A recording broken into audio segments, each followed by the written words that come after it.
There is no sort of traditional cacao ceremony. Mm-hmm. So each of us that become practitioners, we find our way Yeah. with cacao. Cacao sort of teaches us how to hold the space, and then we get to choose, like, what am I attracted to? What gifts do I already have? How do I want to share this so that I'm sharing from a place of joy, right? Of creative expression and joy.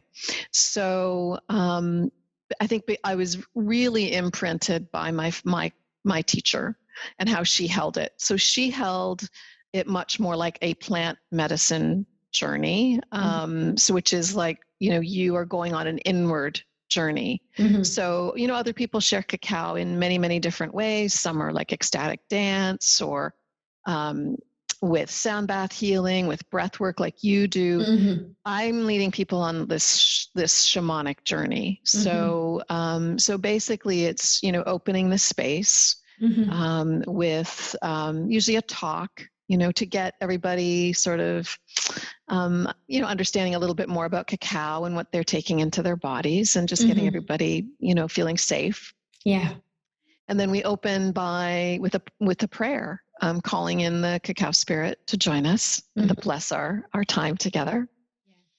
And then I work with a shamanic drum. So I drum in, and I have an altar. So I create a beautiful altar that's honoring the directions and the elements and spirit animals and spirit guides and the ancestors and the star beings, because they're all present with us. They're all sort of holding space with us. They're our guides. They're bringing us wisdom and healing. So we just call them in, say, come join us.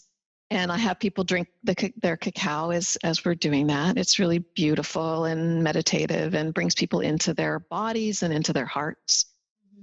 And then, because cacao takes a little bit of time to sort of activate, I have people lie down. I say, make a cacao cocoon. So they get all cozy with blankets and pillows and an eye mask. And then I lead a guided meditation, which is really just to, again, relax them, bring them into the experience, maybe sometimes, suggest some things to them that they might, and they also call in an intention. So before we do that, I say, call in an intention for what you would like to receive.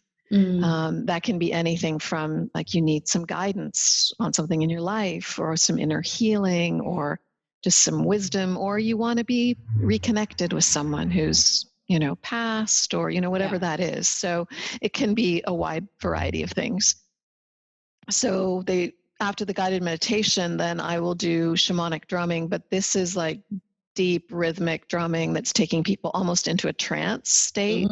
So it's taking them into their brain into theta wave state, which is the place where, like lucid dreaming, you're awake and you're aware, but your mind is in a slightly altered state. Yeah. And then after that, I play a sacred music playlist that I've specifically designed to take people on a journey, and it's about an hour, and they just get to do whatever they want. Some people just curl up in their cocoon. Other people get up and dance. Some people will draw. If one woman comes, and she always brings her paint box, and she paints. Oh, wow, how lovely. Yeah, and other people journal. Like it's really profound. And then at the end, we all gather back together, and usually, I ask people to share, because there's such power in being witnessed and in witnessing others and holding space for them, you know.